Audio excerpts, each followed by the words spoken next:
More of a team player? I echoed, keeping my voice steady while my nails bit into my palm beneath the desk. Across from me, my manager Helen McBride sat in her corner office overlooking downtown Chicago. Mid-50s, blazer too tight, smile too polished. She leaned back, her tone syrupy. "Camille, you're brilliant. But Rachel? She's got charm. People like being around her. She's just easier. Easier. Not more capable, not more accomplished, just easier." I was 41 now. I'd joined Westlake Strategies at 35, leaving behind a teaching job and plunging into corporate life with everything I had. 6 years of midnight reports, last-minute presentations, and salvaging client accounts no one else could touch. I'd doubled our Midwest portfolio, redesigned a training system, and saved the company nearly $2 million, 0 cents in operational waste. But Rachel, with her lunch selfies and carefully curated girl boss quotes, was getting the promotion. I watched Helen pretend to shuffle papers, waited for me to thank her, to be gracious. Instead, I slid a crisp white envelope onto her desk. "I appreciate the feedback," I said with a calm smile. "Here's my resignation, effective 2 weeks from today." Helen's composure faltered. "Camille, wait, let's talk this through." "No need," I said. "You were clear, and I am focused on outcomes. That's why I'm leaving." What she didn't know, what no one had noticed, is that while Rachel was busy pleasing, I'd been building my own leadership development firm. Fully registered, quietly growing, profitable since Q2. I didn't lose today. I just outgrew the room. If you felt every word like it was your own story, don't forget to subscribe and follow along, because what Camille does next will prove that walking away isn't giving up, it's leveling up. Something that would make Helen's promotion decision look like the farce it truly was. As I stepped out of her office, I felt the shift ripple through the River North floor of Westlake Strategies. Heads turned, conversations quieted. And I knew Rachel was already imagining where she'd hang her girl boss poster above my old desk. But I moved with calm purpose, returning to my space like it was just another Monday, because tucked inside that resignation envelope was a second document, one that would make Helen choke on her artisan latte. The following 2 weeks, theater. Rachel swanned through the bullpen with a latte in hand and a spotlight in her mind.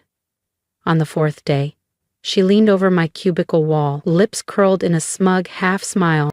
"Camille, I hope you're not too disappointed. I mean, I know you really wanted that spot." I met her gaze briefly, while quietly backing up 3 years' worth of metrics, training manuals, and workflow optimizations, not to take, but to document.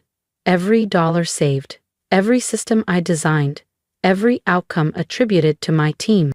"No hard feelings at all, Rachel," I said, smiling coolly. "You'll shine." She left, satisfied, but she didn't know what those results were built on. 3 years ago, in frustration, I'd started developing my own adaptive team performance software, not on company time, not with their tools. And last week, the patent was approved. That second page of my resignation detailed its impact, millions in revenue and retention tied directly to my IP. 1 week later, I got an email from Jared Lewis, CEO of Architect Solutions, our top competitor. Over coffee, he offered me more than a role. He offered equity, autonomy, a future.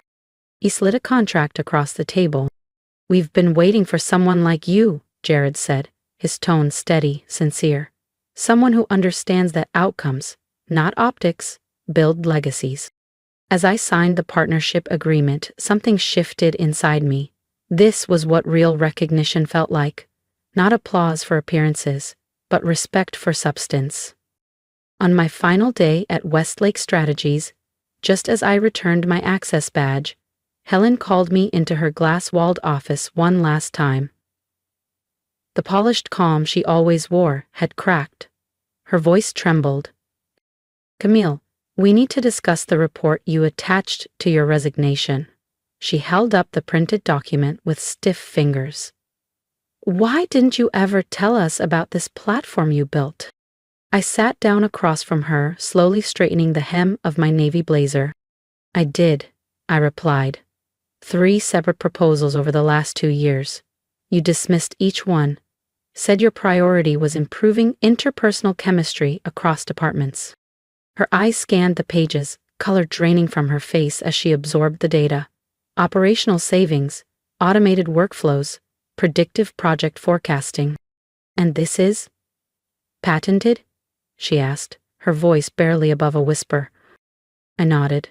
Filed last fall, fully approved, and I've accepted an equity partnership at RK Tech Solutions. They're already preparing to scale it firm-wide. Helen exhaled sharply. Architect? Camille, no. You can't. That's our primary competitor in the Midwest. What about loyalty? I tilted my head slightly. Loyalty? You mean when you rewarded Rachel's charm over my contributions? Or when you sidelined my proposals because I didn't host enough happy hours? She opened her mouth, but I didn't wait. If you'd valued output instead of office politics, we wouldn't be here. We'll match their offer. Senior Vice President, just stay. I stood. It was never about the title, it was about being valued. As I left, I heard the frantic dialing behind me, but the damage already done. If you believe respect should be earned, not begged for, and you're ready to see what Camille builds next, make sure to subscribe so you don't miss the chapter where she goes from underestimated to unstoppable. The patent was mine. The ink on the partnership agreement? Dry. And as for Rachel, well, she was about to learn the hard way that charisma can open doors, but only substance keeps them from slamming shut. That evening, as I packed up the last of my things, I spotted a sticky note left on my monitor. Sad to see you go. Stay in touch. Rachel. I smirked, crumpled it, and tossed it into the bin. She'd hear my name again soon enough. In fact, the whole industry would. My first day at Architect Solutions felt like I'd stepped into a different universe. Gone were the beige walls and passive-aggressive Slack threads.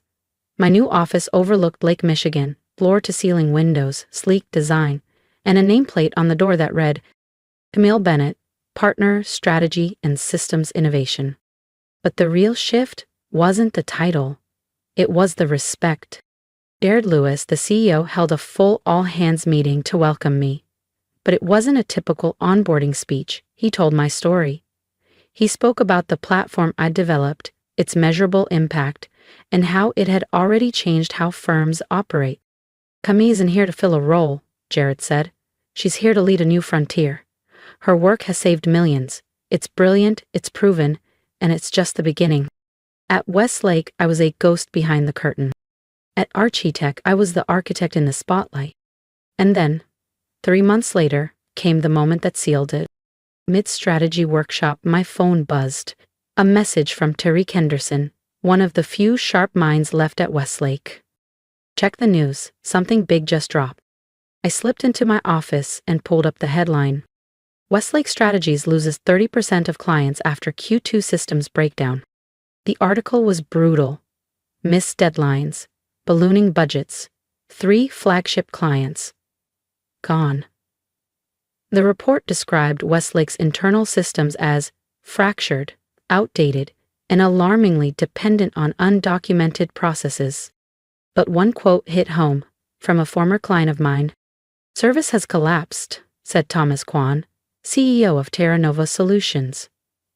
We once trusted Westlake with enterprise-level integrations. Now, they can't even deliver on basic timelines.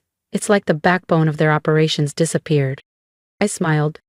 Ted, I was that backbone, the system they'd undervalued, dismissed, and handed off to someone with zero understanding of how to sustain it. A second buzz, this time from Tariq. Rachel's having a full-blown meltdown in the break room.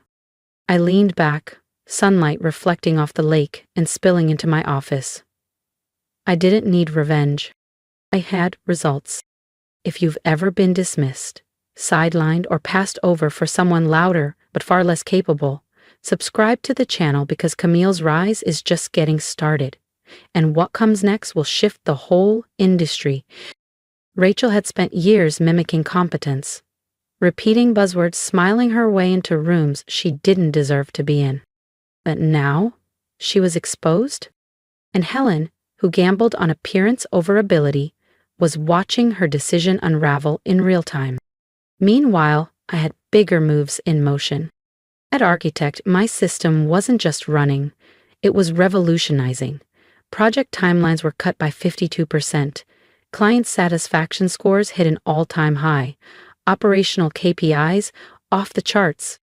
Jared had already approved full-scale rollout across divisions, and 3 Fortune 100 companies were in negotiation to license my platform. They underestimated me. Now they're trying to catch up. One crisp Thursday morning, 6 months after I left Westlake Strategies, I walked into my Architect office to find Jared Lewis standing by my desk, holding a folded copy of the Chicago Business Ledger. "Have you seen this?" he asked, raising the paper. The front page headline read, "Westlake Strategies announces emergency restructure amid mass departures and system collapse." I took the paper and nodded.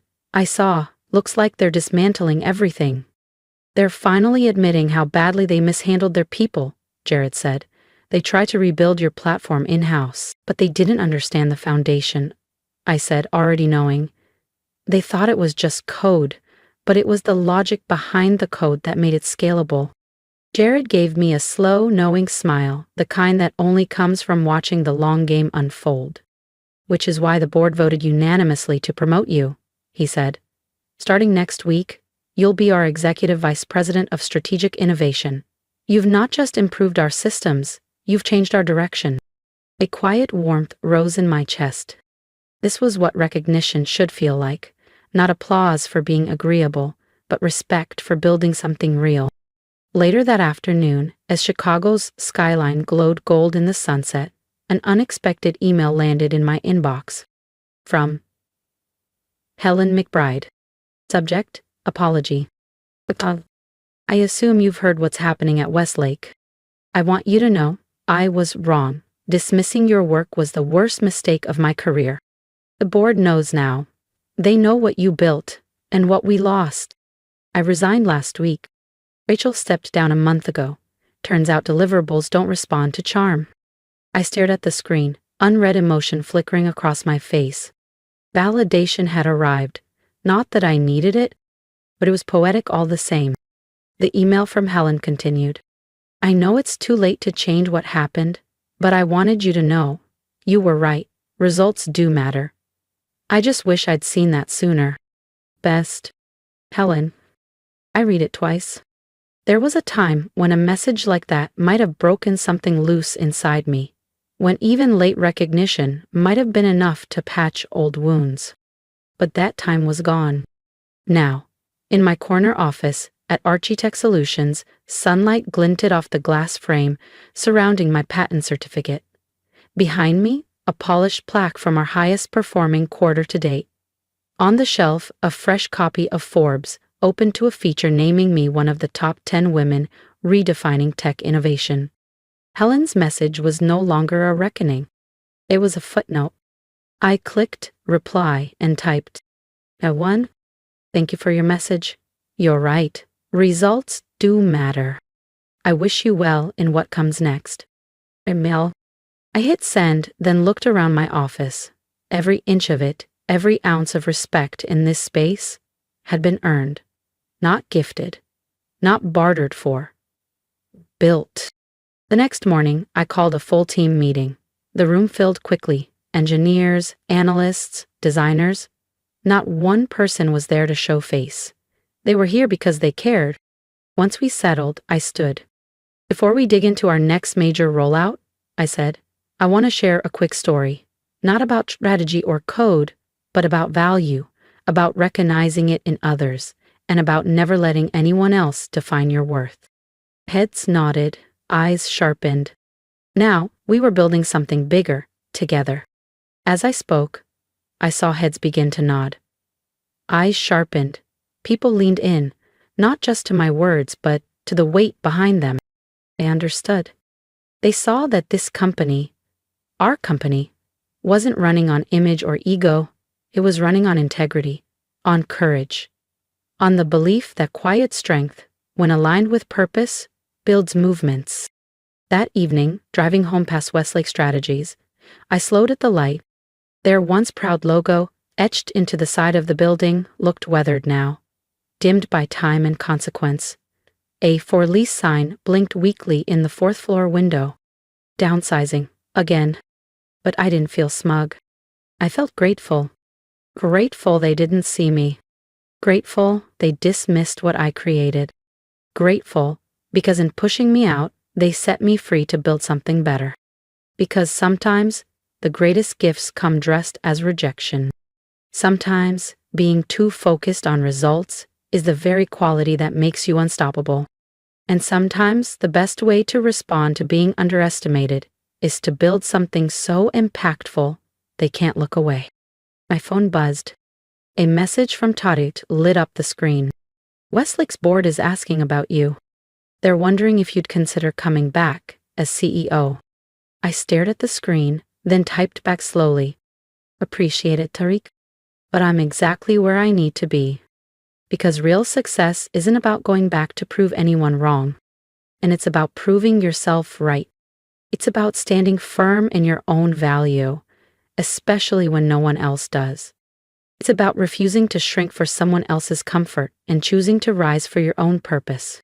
And that's where the story really begins. As I pulled into the garage of my Lincoln Park townhome, I found myself thinking about all the other Camillas out there. Quiet professionals doing exceptional work, constantly passed over because they don't shout the loudest or play the political game. Maybe this story, the one I lived, will reach one of them. Maybe it will be the sign they need to stop waiting for approval and start building without it. Because sometimes rejection isn't a dead end, it's a redirection.